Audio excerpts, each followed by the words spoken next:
Segundo aos Coríntios, capítulo 11, a partir do verso 22, diz o seguinte: são eles hebreus, eu também.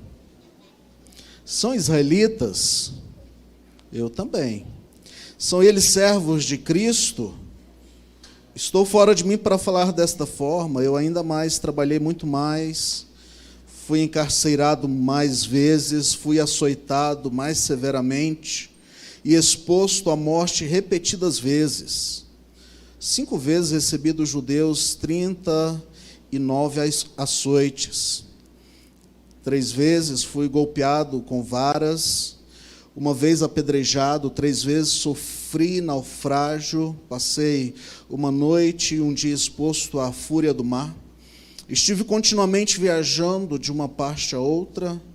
Enfrentei vários perigos nos rios, perigos de assaltantes, perigos dos meus compatriotas, perigos dos gentios, perigos na cidade, perigos no deserto, perigos no mar e perigos dos falsos irmãos. Trabalhei arduamente, muitas vezes fiquei sem dormir, passei fome e sede, muitas vezes fiquei em jejum, suportei frio e nudez. Além disso, enfrento diariamente uma pressão interior, a saber, a minha preocupação com todas as igrejas. Quem está fraco, que eu não me sinta fraco. Quem não se escandalize, que eu não me queime por dentro. Se devo me orgulhar, que seja nas coisas que mostram a minha fraqueza. O Deus e Pai do Senhor Jesus, que é bendito para sempre, sabe que não estou mentindo. Em Damasco, o governador nomeado pelo rei Areta mandou que se vigiasse a cidade para me prender. Mas de uma janela na muralha fui baixado numa cesta e escapei das mãos dele. Você pode dizer glória a Deus? Que currículo invejável.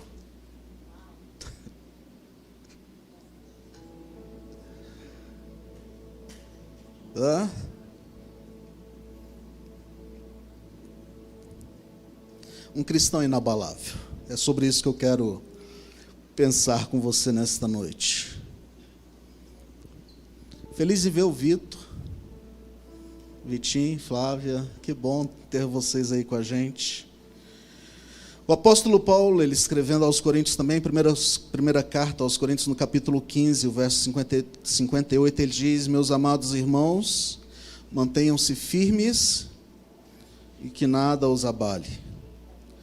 Sejam sempre dedicados à obra do Senhor, pois vocês sabem que no Senhor o trabalho de vocês não será inútil. Você pode dizer glória a Deus? Eu pergunto, o que te abala? O que tira você do sério? O que faz você desistir de algo? Eu tenho algumas respostas, talvez um comentário, talvez uma fofoca, talvez uma crítica, talvez um desprezo, talvez as lutas, talvez as adversidades, e por aí vai. A vida de Paulo é uma prova de que é possível passarmos pelas maiores dificuldades e conflitos neste mundo e continuarmos firmes e inabaláveis na presença de Deus. Digo de novo, a vida de Paulo é uma prova de que é possível eu e você passarmos pelas maiores adversidades, pelos maiores conflitos que este mundo pode nos proporcionar, e mesmo assim permanecermos firmes e inabaláveis na presença de Deus. Aprendemos com o apóstolo Paulo que é possível ajudar as pessoas, orientá-las, libertá-las de suas prisões, formar discípulos, mesmo passando por perseguições, por lutas, por provações, por dificuldades, por desafios, por decepções, por ingratidão, por incompreensão, e ainda assim continuar inabalável, firmes na fé. E nesta noite é sobre isso que eu quero pensar com você. Algumas lições para nós nos tornarmos cristãos inabaláveis. Amém? Pergunta para quem está ao seu lado com carinho: e aí, você quer se tornar um cristão inabalável?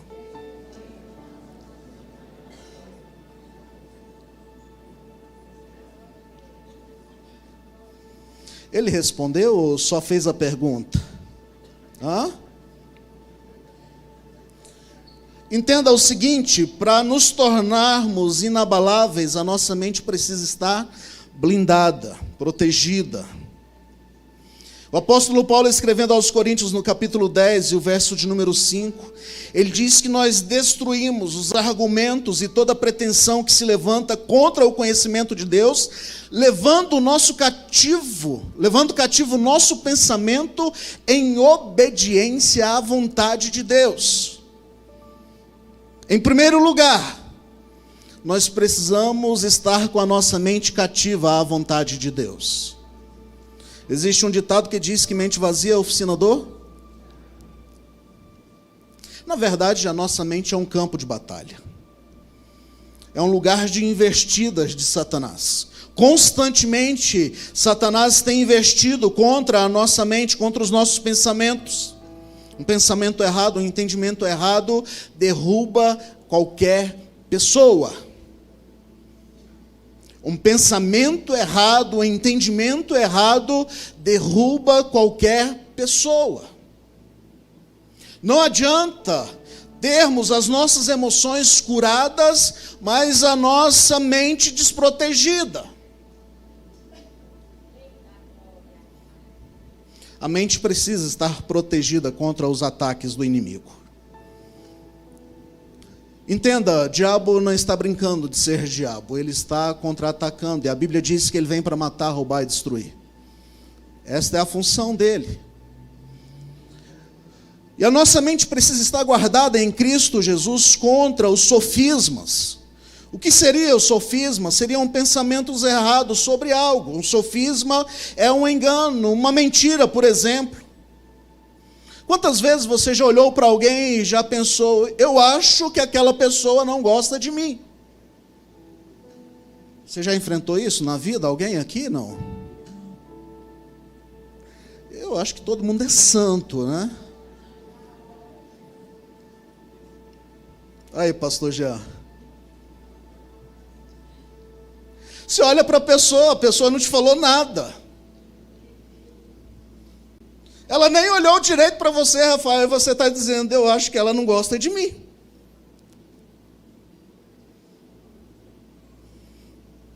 É um sofisma. Eu me sinto traído, eu acho que todo mundo sabe dos meus pecados, todo mundo sabe dos meus erros. Eu acho que todo mundo conhece as minhas falhas, eu acho que serei mandado embora.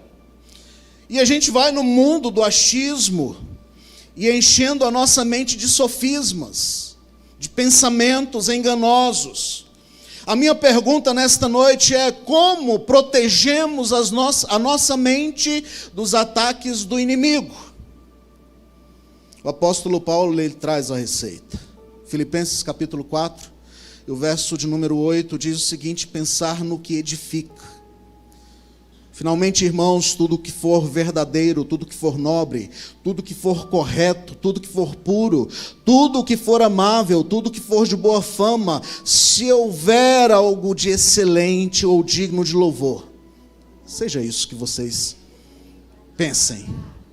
Então, em primeiro lugar, para nós protegermos a nossa mente, nós precisamos pensar no que edifica.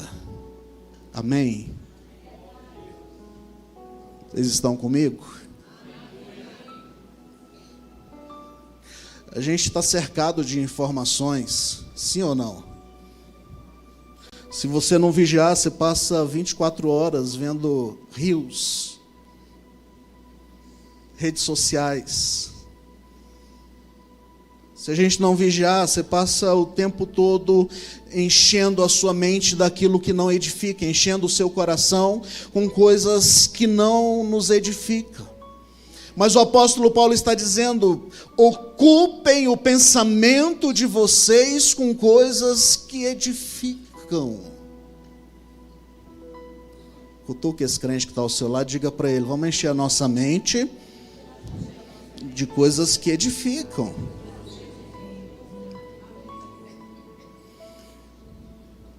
Para protegermos as nossas mentes, nós precisamos renovar a mente, evitando assim programas mundanos, imorais. O apóstolo Paulo também diz que não devemos nos amoldar, Romanos capítulo 12, verso de número 2, não nos amoldar ao padrão deste mundo, mas transformar pela renovação da nossa mente, para que sejamos capazes de experimentar e comprovar a boa, agradável e perfeita vontade de Deus. Para termos a nossa mente protegida, ela precisa ser renovada, pensando nas coisas de Deus. Aleluia! Precisamos manter o nosso pensamento nas coisas do alto. O apóstolo Paulo também, escrevendo aos Colossenses, lá no capítulo 3, ele diz o seguinte: já que vocês ressuscitaram com Cristo, procurem as coisas que são do alto, onde Cristo está assentado à direita de Deus. Mantenham o pensamento nas coisas do alto e não nas coisas terrenas, pois vocês morreram e agora a vida de vocês está escondida em Cristo Jesus. Aleluia! Uma terceira receita: nós precisamos resistir aos pensamentos ruins. E aí eu trago para a base desta verdade, Tiago 4,7. Resista ao diabo e ele fugirá de vocês. Como proteger a mente? Estamos cercados. E se nós quisermos ter uma fé inabalável, se nós quisermos nos tornar cristãos inabaláveis, nós precisamos guardar a nossa mente em Cristo Jesus. Sabe, eu quero crer que nesta noite o Senhor está trazendo cura sobre a nossa mente. Eu creio que nesta noite o Senhor está restaurando a nossa alma. Eu creio que nesta noite o Senhor está nos sarando para que possamos estar firmes e enfrentarmos uma semana vitoriosa. Eu creio que Deus vai te dar uma semana de milagres, uma semana de vitória. Eu creio nisso. Mas para que isso aconteça, a sua mente precisa estar guardada em Cristo Jesus. Para que isso aconteça, a sua mente precisa estar sendo renovada em Cristo Jesus. Os seus pensamentos precisam estar sendo direcionados à vontade de Deus, ao cuidado de Deus. Em segundo lugar, para nos tornarmos inabaláveis, não só a nossa mente, mas o nosso coração precisa estar blindado. E aí Provérbios capítulo 4, e o verso de número 23 diz o seguinte: acima de tudo, guardem o coração, pois dele depende toda a sua vida. Guardar o coração significa se empenhar, aplicar-se com zelo e cuidado para que não deixar que nenhum mal entre no nosso coração. A palavra de Deus diz que enganoso é o coração do homem. Eu fico preocupado quando o crente diz: eu estou sentindo. Não, nós temos certeza.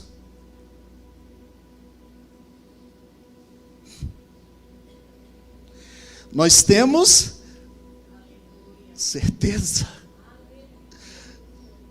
Porque é Deus quem conduz a nossa vida, amém? É o Senhor quem conduz a sua vida, eu creio nisso.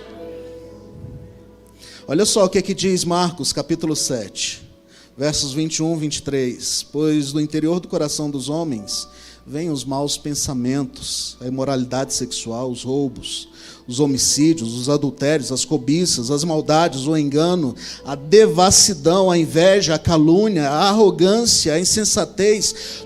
Todos esses males vêm de dentro e tornam o homem impuro.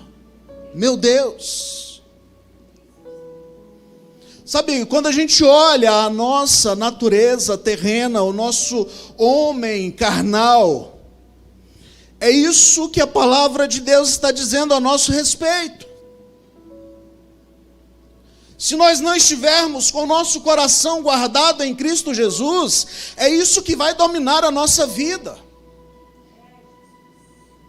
É a imoralidade sexual, são os roubos, é o homicídio, é o adultério, é isso que vai reinar em nossas vidas. Se o nosso coração não estiver firmado em Cristo Jesus. E aí a gente começa então a entender o porquê de tanta corrupção. A gente começa a entender então o porquê de tantos homens maus à nossa volta. E por vezes nós estamos dentro da igreja, servindo a Deus, e o nosso coração não está guardado em Cristo Jesus.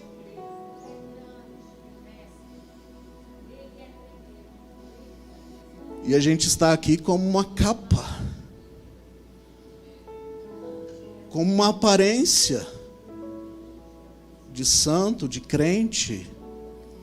Sabe, mas eu quero te convidar nesta noite, em nome de Jesus, a levar o seu coração e a esconder diante de Cristo Jesus.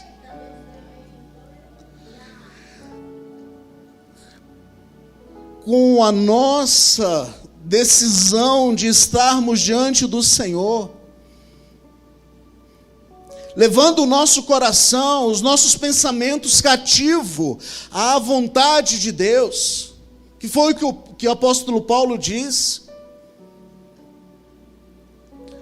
O nosso coração é purificado em Cristo Jesus.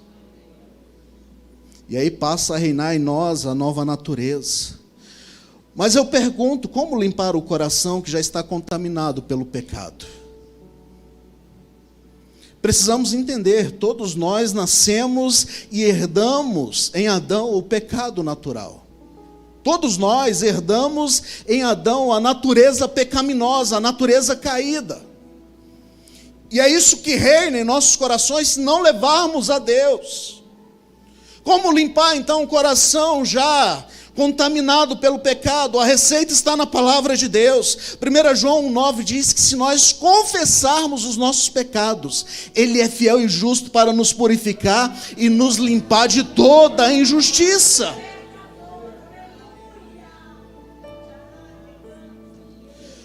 A segunda receita que eu trago para nós termos o nosso coração purificado é abandonar o pecado.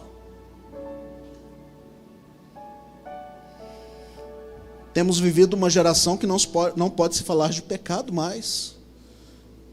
Pastor Jadson. É problema. E aí a gente dá um jeitinho para resolver o seu problema. Sabe, o inimigo é tão sujo que ele tem trago para dentro das nossas igrejas a ideia do corretamente, o politicamente correto, né, onde não pode se abordar e dizer, olha, é pecado e precisa ser confessado para ter o perdão. Precisa abandonar o pecado, amém? Diga para esse crente que está ao seu lado, precisa abandonar o pecado.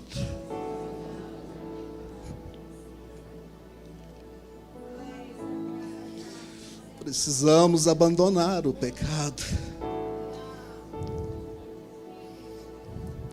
E aí o apóstolo Paulo, escrevendo aos Colossenses capítulo 3, ele diz o seguinte: mas agora abandone todas estas coisas, ira, indignação, maldade, maledicência, linguagem indecente no falar. Não mintam uns aos outros, visto que vocês já se despiram do velho homem, das suas práticas. Se revista do novo homem.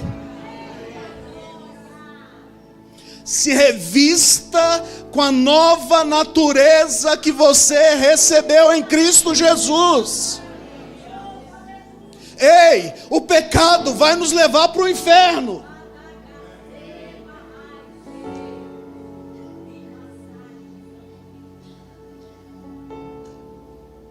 O pecado vai nos conduzir ao inferno. Satanás e seus demônios estão esperando. Revistam-se do novo homem. o qual está sendo renovado em conhecimento à imagem do seu Criador, diz a palavra de Deus. Precisamos ter uma vida de santidade. A palavra diz que o Senhor está à procura de verdadeiros adoradores, aqueles que o adoram em espírito e em verdade, que o adoram em santidade, aleluia. Que não se acomodam com as coisas do mundo, mas que vencem as coisas do mundo. Precisamos vencer o pecado. Sabe, e Jesus já venceu por nós. A boa notícia é que Ele já venceu na cruz do Calvário por nós. O sangue dele vertido na cruz do Calvário é para que eu e você tenhamos vida e vida abundante, aleluia. Não mais dominado pelo pecado, mas uma vida que é conduzida segundo a vontade de Deus, em santidade.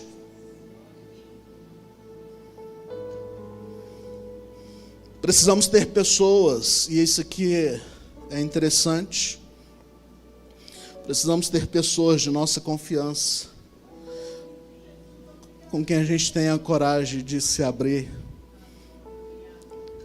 Olha só o que Tiago 5,16 fala: confessem os seus pecados uns aos outros, e orem uns pelos outros, para que sejam curados.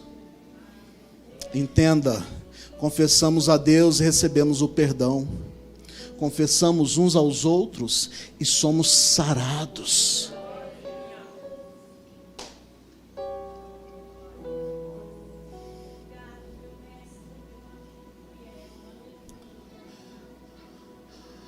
Eu preciso de pessoas ao meu lado com quem eu possa conversar, com quem eu possa me abrir e falar: olha, eu preciso de ajuda.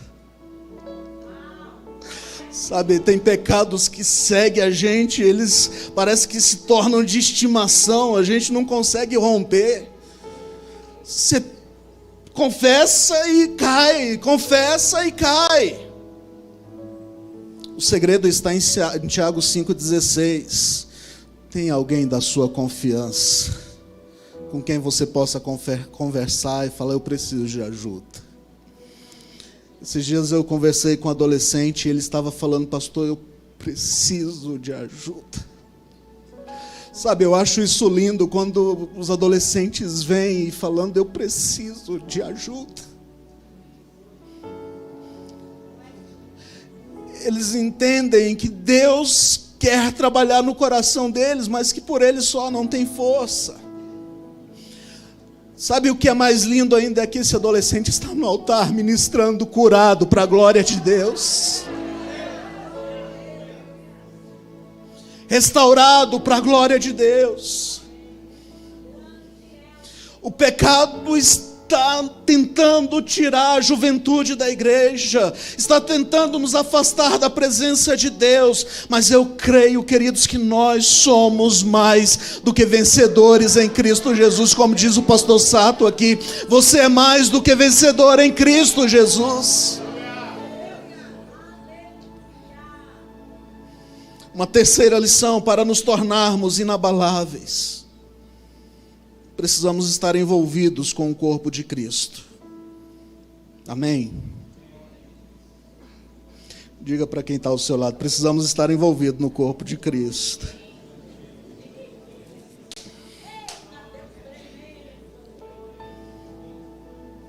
Nós estamos vivendo uma geração de crentes desigrejados.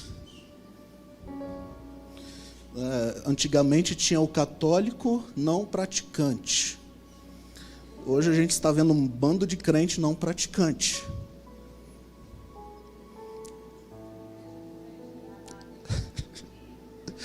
Você conhece, Abigail, o crente não praticante?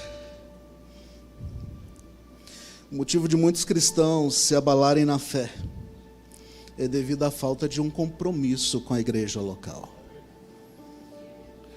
Sabe, às vezes a gente fica olhando para a igreja E você começa a ver os problemas da igreja. É verdade, a igreja tem problema. Eu e você estamos nela. Diga para quem está ao seu lado, com um sorriso, tá bom assim, ó. Nós estamos na igreja e por nossa causa existem problemas nela.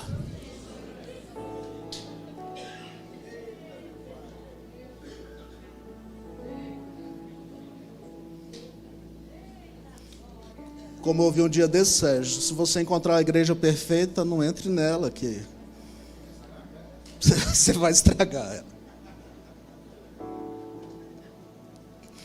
E às vezes a gente fica olhando os problemas da igreja, as pessoas, a gente começa a ver as pessoas, começa a apontar os erros.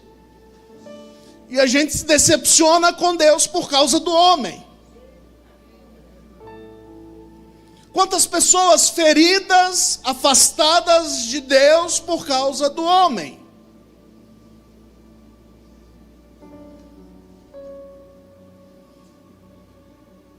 Mas só tem uma forma de nós irmos morar com Cristo Jesus. É sendo sua noiva.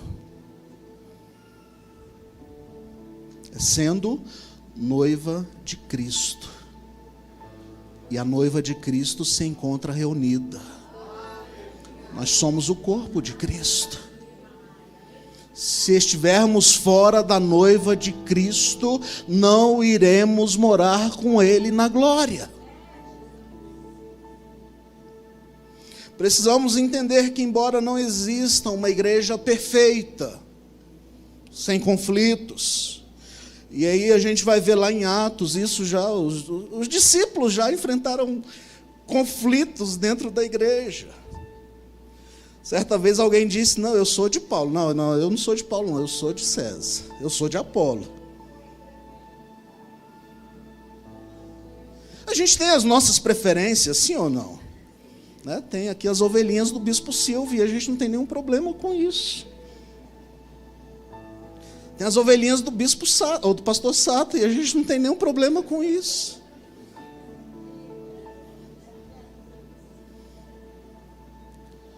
Precisamos entender que nós estamos no mesmo corpo. Vamos morar no mesmo céu. É a minha expectativa. Precisamos entender que estamos em Cristo Jesus. A igreja é o corpo de Cristo. A igreja é a que Jesus vem morar, para morar com Ele na glória. Somos nós, igreja, que vamos morar com o Papai no céu.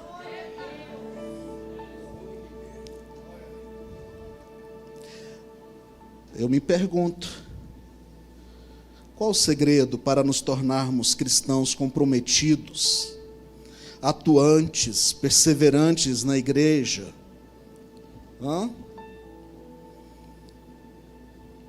Eu respondo, foca em Jesus.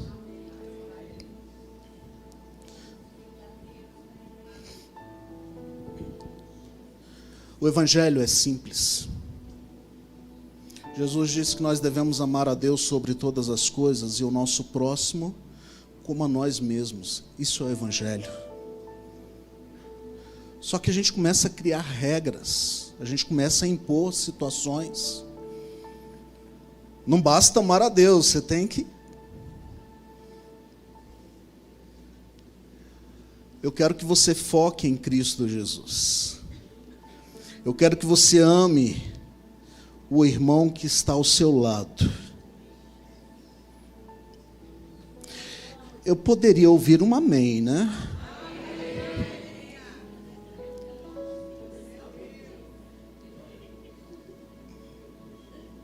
Eu quero que você ame o irmão que está ao seu lado.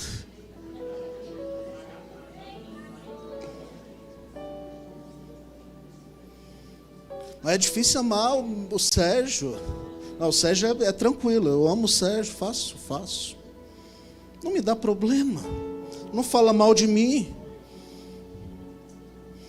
não tem calúnias, não me critica, não tem injúrias contra a minha vida. É meu amigo. Mas o dia que ele pisar no meu calo,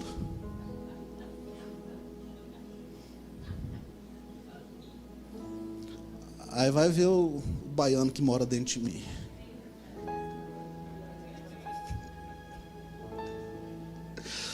Sabe, às vezes a gente cria tantas dificuldades para andarmos em unidade. A gente cria tantos problemas para andarmos como igreja, como corpo de Cristo. Devemos amar a Deus e focar em Cristo Jesus. Devemos amar o nosso irmão, em vez de criticá-lo, em vez de condená-lo, nós devemos amá-lo. Ele tem defeitos como você tem. Certa vez eu estava ouvindo um pregador e ele dizia o seguinte: se você for viver comigo, se você for conviver comigo, a gente vai descobrir duas coisas. Você tem defeitos que eu não tenho e eu tenho defeitos que você não tem. E a gente precisa caminhar juntos. Sermos igreja é isso.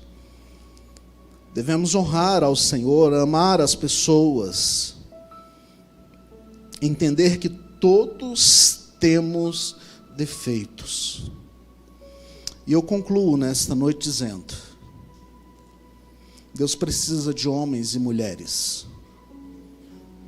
Entenda, Deus precisa de homens e mulheres que tenham a sua fé inabaláveis.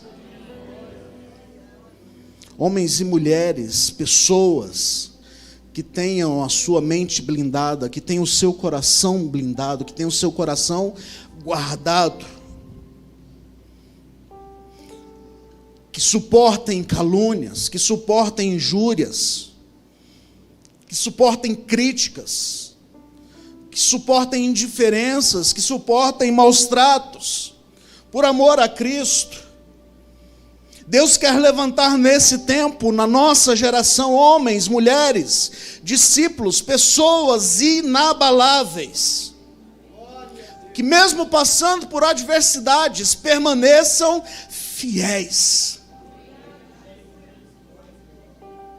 que não venham deixar o interior se abalar, mas ainda assim glorificam e exaltam ao Senhor Jesus. Eu quero concluir esta mensagem lendo com você o texto que nós lemos no início. Por favor, isso, já está, esse povo está rápido, viu? Ó. Você pode ler comigo? Vamos ficar de pé para ficar mais bonito? Hã? Vamos juntos? Você que está nos acompanhando online, leia também. Vamos lá. São eles hebreus? Eu também. São eles israelitas? Eu também. São descendentes de Abraão? Eu também. São eles servos de Cristo? Estou fora de mim para falar desta forma. Eu ainda mais, trabalhei muito mais. Fui encarcerado mais vezes, fui açoitado mais severamente e exposto à morte repetidas vezes. 5 vezes recebi dos judeus 39 açoites.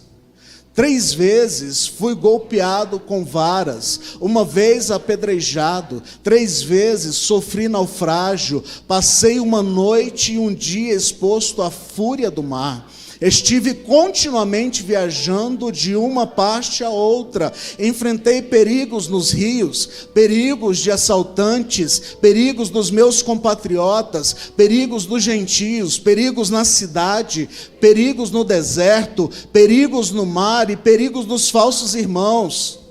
Trabalhei arduamente, muitas vezes fiquei sem dormir, passei fome, sede, e muitas vezes fiquei em jejum, suportei frio e nudez. Além disso, enfrento diariamente uma pressão interior, a saber, a minha preocupação com todas as igrejas.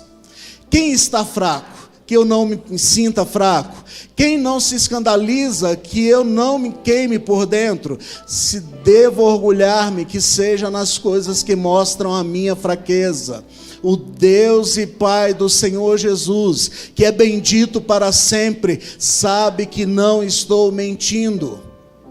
Em Damasco, o governador nomeado pelo rei Aretas mandou que se vigiasse a cidade para me prender. Mas uma janela na muralha, fui baixado numa cesta e escapei das mãos.